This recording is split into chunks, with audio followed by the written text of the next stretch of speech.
First thing I really saw bad, we were down at that PBR SEAL base at Breezy Cove, and then they sent us out on a daytime operation.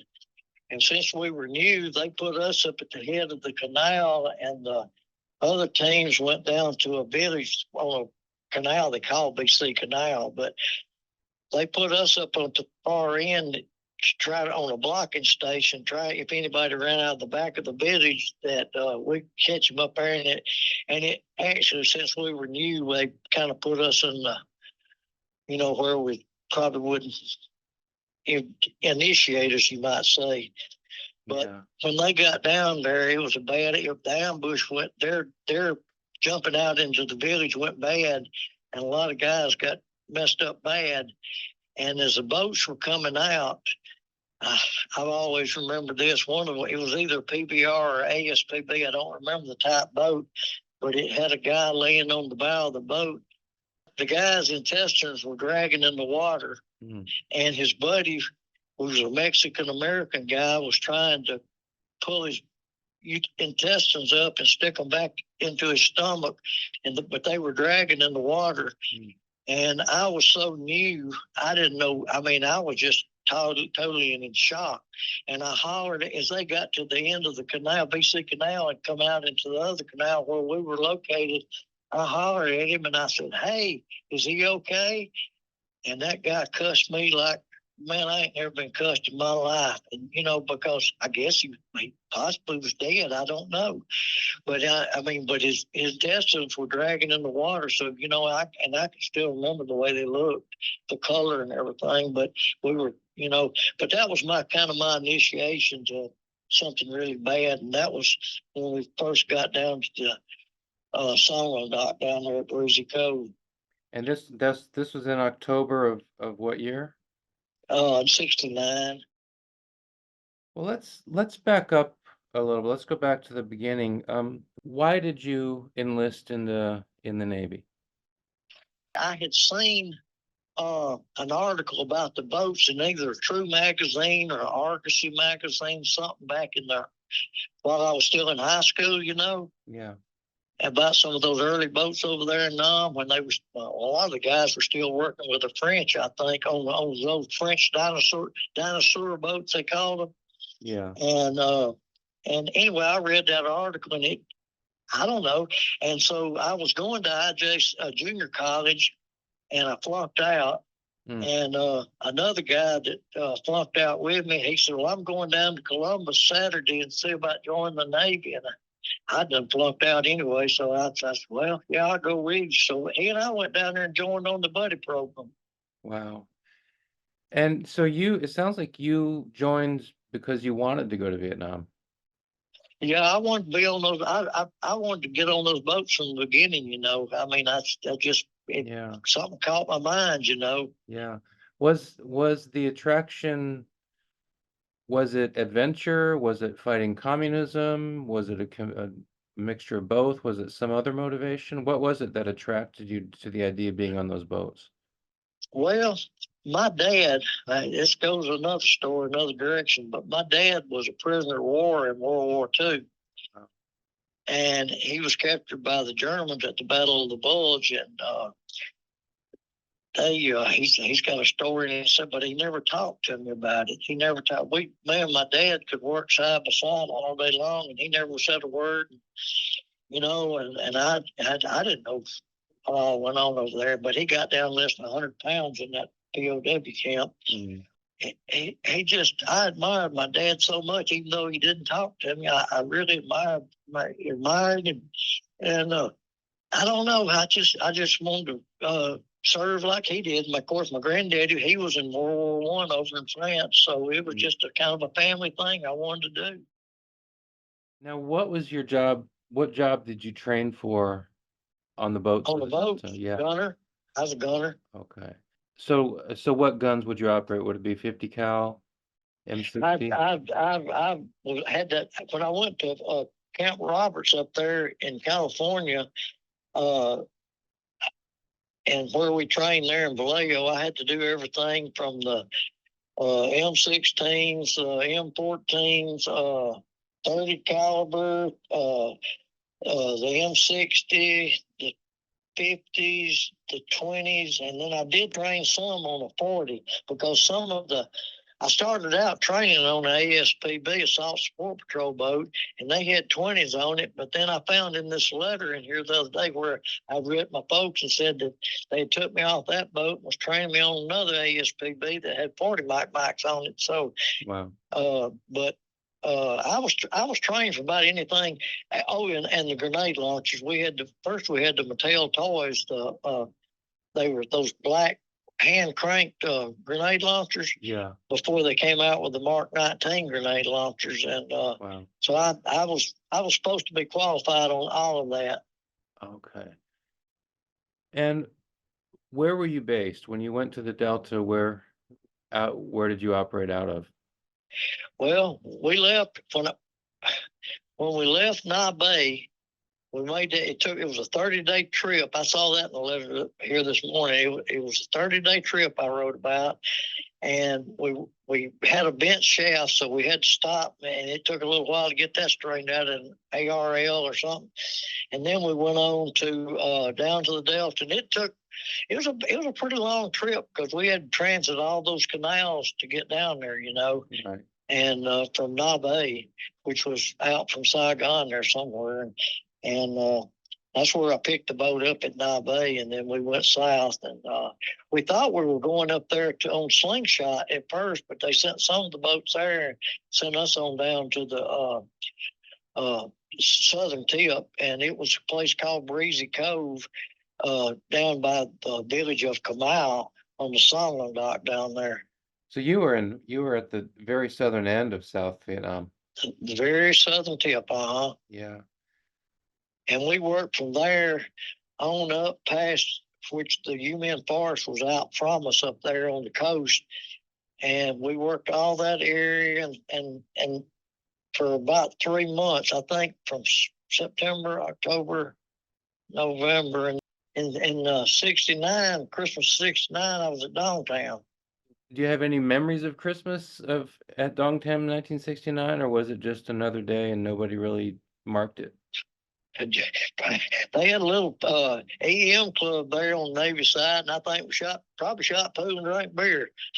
Yeah. I can't imagine. I mean, just knowing us, that's probably what we did. Yeah, on Christmas. What was the first thing you experienced in the Delta that drove home to you that, this was a pretty serious war zone? That guy on the bow of that boat with his intestines hanging out. Yeah. Yeah. Yeah, that man, that was a shocker, man. I mean, because I mean, and I realize now that was a stupid question to ask his buddy. Hey, is he all right? Man, he cussed me like I was a dog. Yeah. Because them guys had been there a while and they'd done seen it all, and we were just brand new. And then I found one. I remember it, but they tried to overrun us while we were down there within a few weeks of that time. And I know we got hit. We got mortared twice one night, and then they tried to overrun us. And there at Breezy Cove, and in the letter I told my dad that there was 2 VC captured, 2 AK-47s, and maybe a B-40 rocket.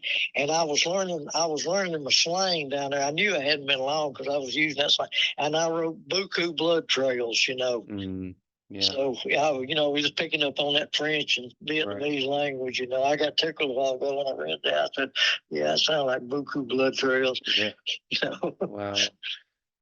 Now, some of the guys I've talked to who served in the Delta, I think it kind of depends on where you are, but some of them describe where they were in the Delta as kind of a Wild West.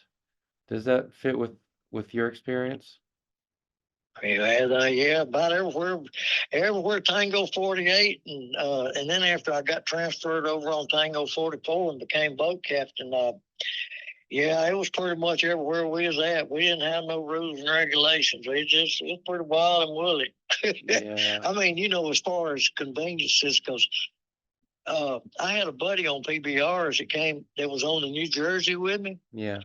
and he was a sniper for the Navy, running on PBRs, and he came up to Baclou.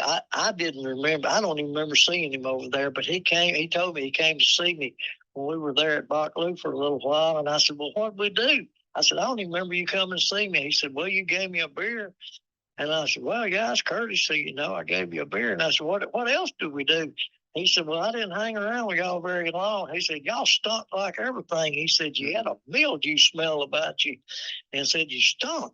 And said, "I went back to my boat crew from the PVR and told them, said, man, don't y'all complain no more. Said, them guys stink over there." Oh, wow. Yeah. Because all of our stuff was mildewed and everything, and we didn't have any place to take showers. I had ringworms, and we had to, if it didn't rain, which we went through a period of time when it didn't rain, we had to get our showers.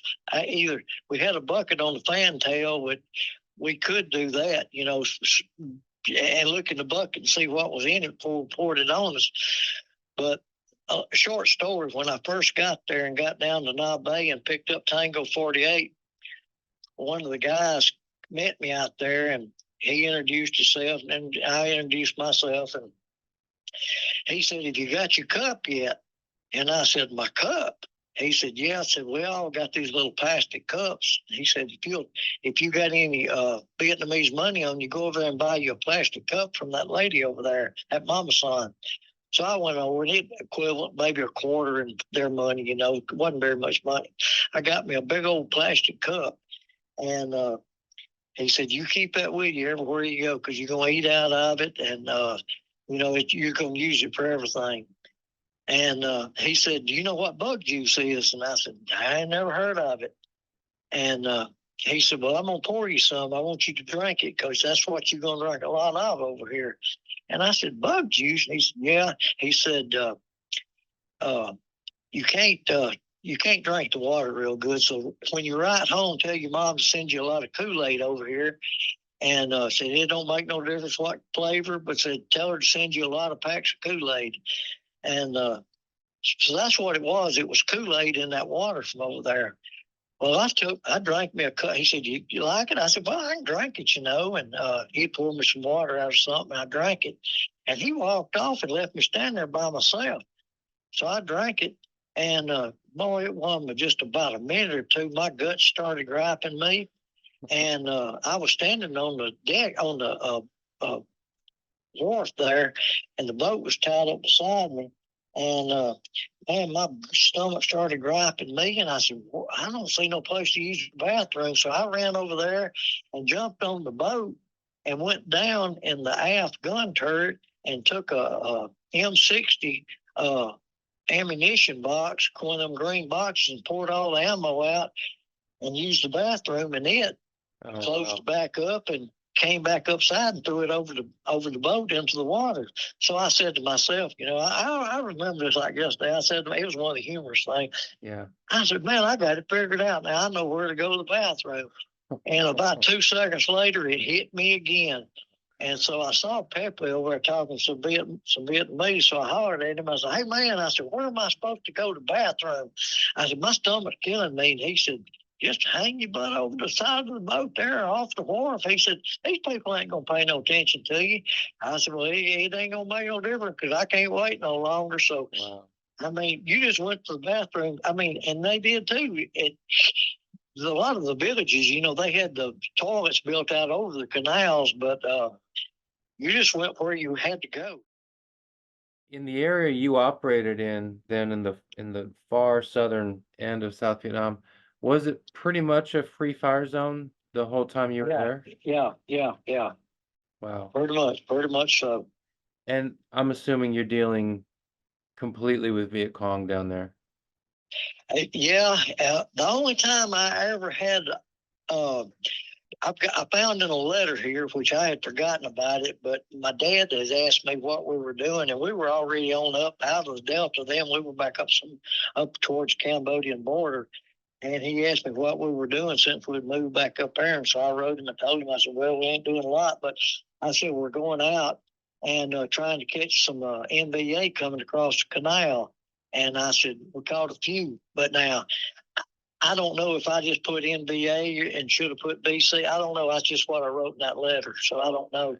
Yeah. But we were on one ambush, and I'll be honest with you, I'm not even sure what canal we were on, but we were up between Mukwa, which was on the Paris Peak. You know where the Paris Peak is? Mm-hmm. Yeah.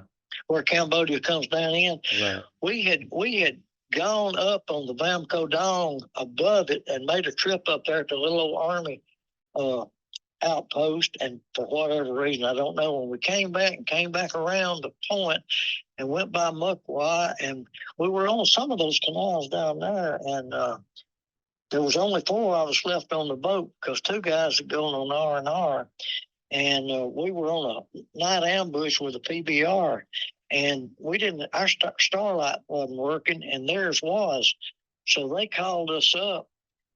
We were tied up broadside, starboard side to the bank, tied up front, fore and aft, so we wasn't drifting out in the canal, and they were down below us just a little bit, and they called us up about 11:30 or 12, said, we got movement right in front of y'all. It was real tall grass out there, and we said, well, told them on the Creek 25, said, we can't see, and because our starlight's out, and they said, well, we'll activate the ambush. They had an officer on the boat with them. They said, we'll activate the ambush then. So I was laying behind the M60 up on that little flight deck in front of the coxswain flat, and before we set up that evening, I had belted up just belt after belt of M60 rounds. And you run it over that. Had a can on the side because I didn't have anybody help me feed it, so I had a sea ration can hooked on the side of my M60 so it would feed smooth, Yeah. And so anyway, all of a sudden, it must have been around midnight. They started shooting, so we just opened up, and it was just tall grass in front of us, in front of our boat there. And there was a little ditch there off to the right that was running out, a drainage ditch running out of the field into the canal. And so, man, we shot. And I don't know how many rounds I fired that night. And one of the guys was on the Mark 19 grenade launcher, and he was having to put them out so far, before they would actually activate. And and we didn't, on our boat, we really didn't know what we were shooting at. After we got, somebody started popping flares, and we could see a little bit, but the grass was so tall. And my buddy Buck I was telling you about, he was on one of the guns, and a guy named Doug was on another gun, and then I was on the 60. And so we shot, and the PBR was shooting, and they called in some Vietnamese troops, and they came up there where we were at during the night after the firefight was over with, and they were supposed to make a sweep out there. Well, they walked out there probably about 25, 30 feet, came back, said didn't see nothing. So we decided at daylight, when we could see, we'd make our own sweep. And you were asking about the NBA. I was going to tell you about this one guy we captured. Yeah. The guys on the PBR were after I left, and they were online making their sweep, and we all started off at the same time. And I was to the far. We left one guy on the boat, and me and 2 other guys, Buck and Doug, we started our sweep down through there. And I was on the far right in front of where I'd been shooting. And I had walked out there probably about 25, 30, maybe not that far. I was just right off the boat. And Doug was off to my left just a little bit. And all of a sudden, he started stuttering like everything. And it was just coming daylight. And I'll never forget what he said, because he was funny as all get out. He said, get up, son of a bitch. And I looked around him. I said, what are you talking about? And he said, come here. And so I went back over there, and I had walked past this guy laying in the grass, and he was still alive. Wow. And he was the biggest person I'd ever seen in Vietnam, Asian-wise, He had thighs on him. He could play football. I mean, even years later, we talked about how big this guy's thighs were. Yeah. And he was laying on his back, and he had his fingers in the beach sign, chew hoy, and and he was laying there, and he had a round in his leg, and he was wanting to give up.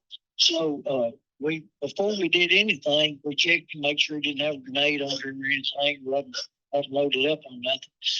And Buck was the only one that was big enough to carry him back. He was that big a guy. Buck was a big man, and he was the only one big enough to get him on his shoulder and carry him back to the canal bank and put him on a boat. Wow.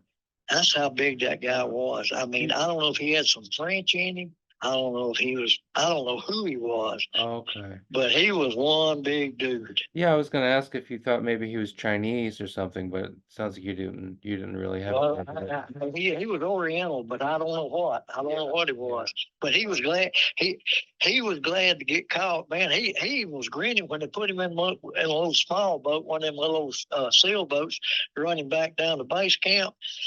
He was done got daylight good, and he was grinning like everything. And but anyway, that officer on that PBR told me to get in that ditch and it was off to my right and come up it. I went down it, and when I came up on top of it, there was a dead guy laying there, which was in front of our boat, and he was already stripped. He was naked as the day he was born, and so we left him there after we checked out, made sure he was dead, and we went on, started going back towards them trees on the back end of the field there, and there was a hedgerow or row of trees back there, and that's where the story of Buck comes in. Buck got there a little bit. He was off to my left because Doug stayed back a little ways, and me and Buck went on back on that where the guys off the other boat were, and they were getting there about the time we were. And Buck, I'll be honest with you, to this day, I do not know what he saw, but we got back there, and he was looking over the grass, and he said, "Joe, come on." He said, "Joe boy." He said, "Joe boy, come on." I said, "What is it?" He said, "Get back to the boat." He said, "You don't need to see this." And I said, "What is it?" He said, "It's bad. Just don't." He said, "Just go on back to the boat." I said, "I'm going with you." And we never did go over there. And of course, we never had any contact with those PBR guys again. I don't know what Buck saw, but he told me, years later, he told me, he said, "I didn't want you to remember that the rest of your life." He said, "You had enough on your mind anyway." And I don't know what Buck saw, but years later, he was still very serious about it. He said, "Joe boy, I just didn't want you to see it." It sounds like you experienced the Vietnamization process where things are being gradually handed over to the South Vietnamese. Yeah. Yeah. Did you so what kind of interactions did you have with South Vietnamese troops? Well, after I switched over to Tango 44, Yeah. as they were, we were well into that Vietnamization progress. They put me on 44, and with two other Americans, and we got two Vietnamese. And one of the Americans was seaman. I was an E4, and the other guy was an E4, but he had been in country longer than me. And so when the regular boat captain on 44 transited out, they said, one of you E4s have got to be the boat captain. I said, well, let him have it. And because he's been here longer than me. Well, for some reason, he did started out, but then they came back and said, no, you've been an E4 longer than him. You just wasn't in Vietnam as long as him. So if they put me on there as boat captain, and man, I hated it. Man, I didn't want to be. That was too much responsibility. But anyway, I wound up with it. And I had two Vietnamese, to answer your question. And I don't know how to spell their names, but I always call one Om and the other Dome. Om and Dome. Om and Dome. And when we went into Cambodia, we went 21 miles up into Cambodia in the spring of 70 to escort those refugees out when Nixon sent us up there, Right, yeah. Well, I had the two VNs with me and the two other Americans, and we went up there, and we went 21. The way it was 21 miles into Cambodia, and then they stopped us there, and all Vietnamese boats went on up to Phnom Penh to pick up the refugees and bring them back down to where we were, and then we were to escort them back down to Vietnam, Yeah. But while we were in Cambodia, our company commander came over there and got on our boat. His name was Lieutenant William Mesmer. He got on my boat, and I had the corpsman on my boat. And so I, Cambodia, man, it was one thing I remember about up there was a place called Nyaklik. I can't even pronounce it really, but it's Nyaklik. And it was an old ferry crossing there. And the Army had come up from the backside there, and they had captured, I mean, it was just stockpiles of rifles and shotguns and all kind of weapons. And I mean, they were just like big piles of them out there. And so the main reason you went up was to get these refugees, these Cambodian refugees? Yeah, escort them back out. And did you have them on your boat? No, we just, in fact, our motors tore up on us while we were on our way back out. And one of the nights before we left up there, while we were still up there at the ferry crossing, I got a call. The Lieutenant Mesmer had already left our boat. And when we were still there, he had left, but I still had the corpsman with me. And I got a call one night. There was a firefight downstream, and it was pitch black dark. And man, we'd just been sitting out there in the middle of that river. And I'll be honest with you, I couldn't see, and we couldn't make no lights or nothing. And I would try to throw something off in the water to see which way the current was going. And finally, I couldn't figure out which way was up, which way was down, because we'd been circling around out there, in pitch black dark.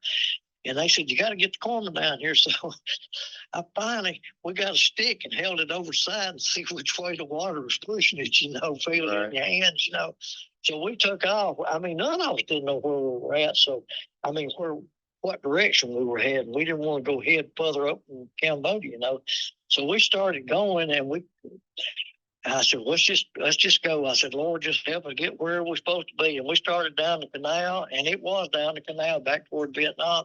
And we started seeing tracers running both ways. One tracer going one way, other tracer going the other way. I said, well, there's a firefight. I remember saying, I said, guys, there's a firefight. Maybe this is it. So we got on up there pretty close and got on the Prick 25 and called them.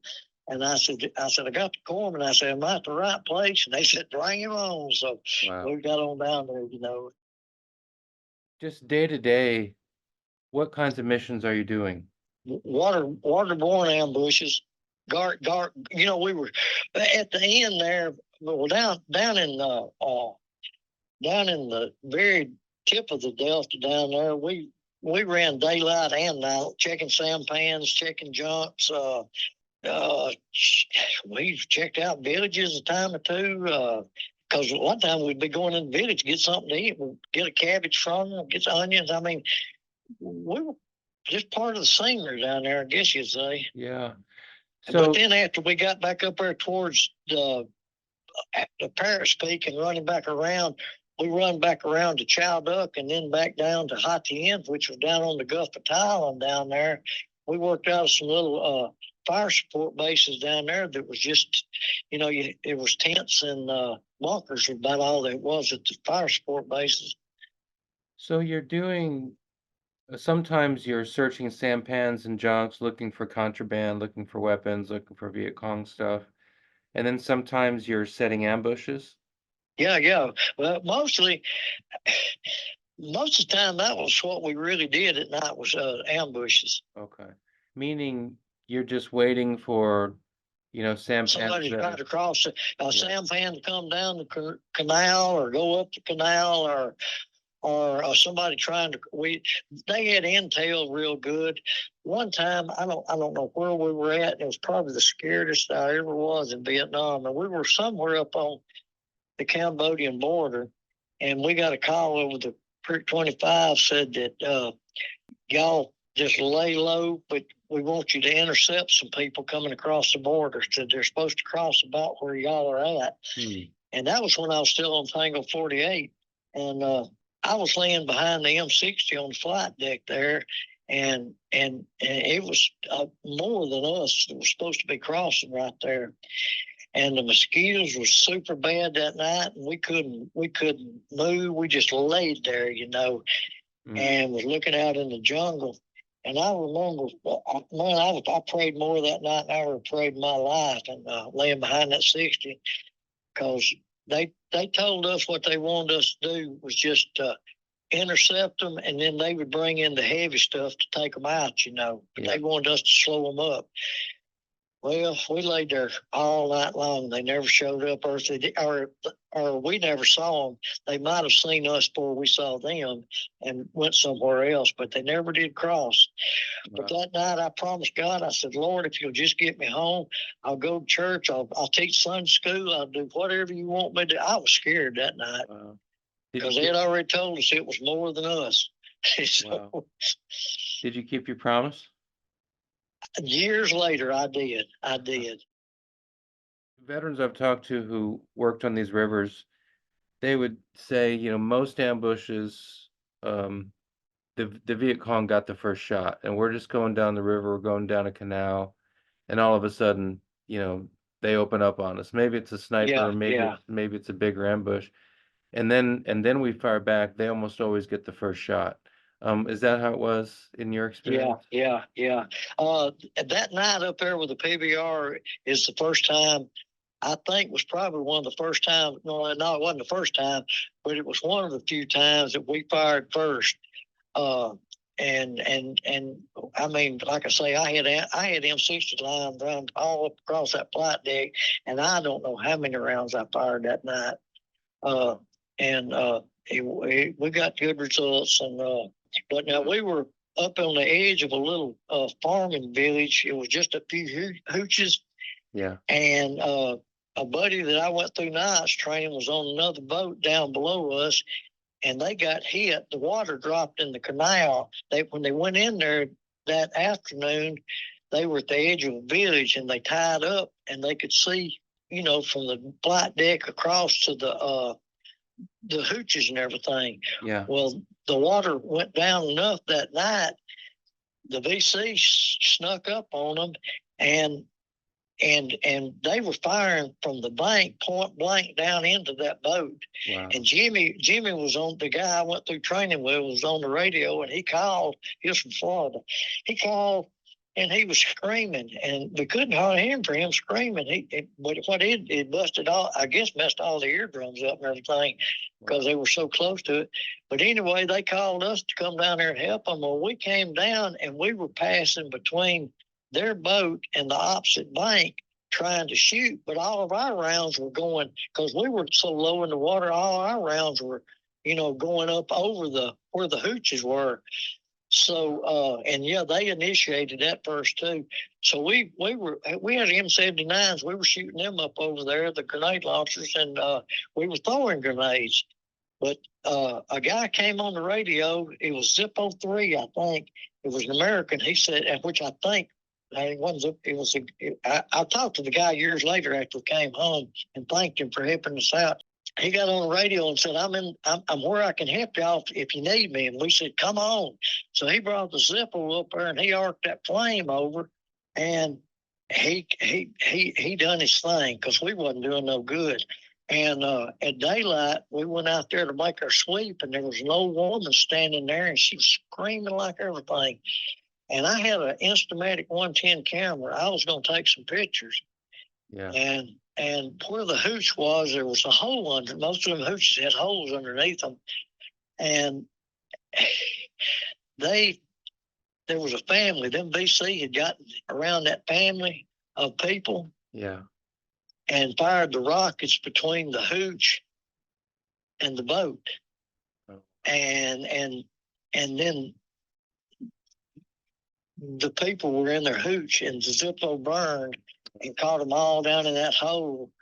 And that morning when we went out there, I looked over and I saw the woman was screaming. She wasn't screaming, she was wailing.